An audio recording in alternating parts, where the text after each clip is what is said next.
കോട്ടയത്ത് കല്യാണ സദ്യക്കിടെ മദ്യപിക്കുന്നതിന് തൊട്ടുകൂട്ടാൻ ചോദിച്ചതിനെ തുടർന്ന് സംഘർഷമുണ്ടായി. പാചകക്കാരും ബന്ധുക്കളുമായുണ്ടായ സംഘർഷത്തിൽ 2 യുവാക്കൾക്ക് പരിക്കേറ്റു. തലയ്ക്ക് പരിക്കേറ്റ യുവാക്കളെ കോട്ടയം ജനറൽ ആശുപത്രിയിൽ പ്രവേശിപ്പിച്ചു.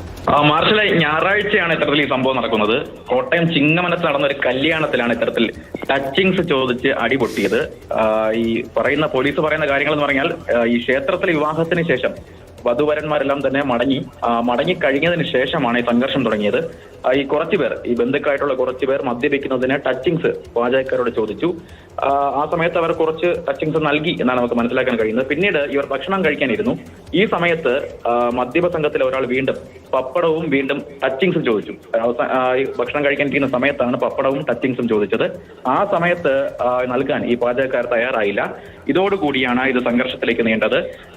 ബന്ധുക്കളും പാചകക്കാരും തമ്മിൽ വാക്കുതർക്കം തുടങ്ങി. അതിനുശേഷം അടിയിലേക്കും സംഘർഷത്തിലേക്കും ഒക്കെ തന്നെ കാര്യങ്ങൾ മാറുകയായിരുന്നു. എന്തായാലും ഈ ബന്ധുക്കളായിട്ടുള്ള 2 പേർക്ക് തലയ്ക്ക് പരിക്കേറ്റിട്ടുണ്ട്. ഈ പരിക്കേറ്റ 2 പേരെയും കോട്ടയം ജനറൽ ആശുപത്രിയിൽ പ്രവേശിപ്പിച്ചിരിക്കുകയാണ്. എന്തായാലും ബന്ധുക്കൾക്കും അതുപോലെ തന്നെ ഈ പാചകക്കാർക്കും നിലവിൽ പരാതി ഇല്ല എന്നാണ് പോലീസിൽ നമുക്ക് മനസ്സിലാക്കാൻ കഴിയുന്നത്. അതുകൊണ്ട് തന്നെ പോലീസ് ഇതുവരെയും കേസെടുത്തിട്ടില്ല.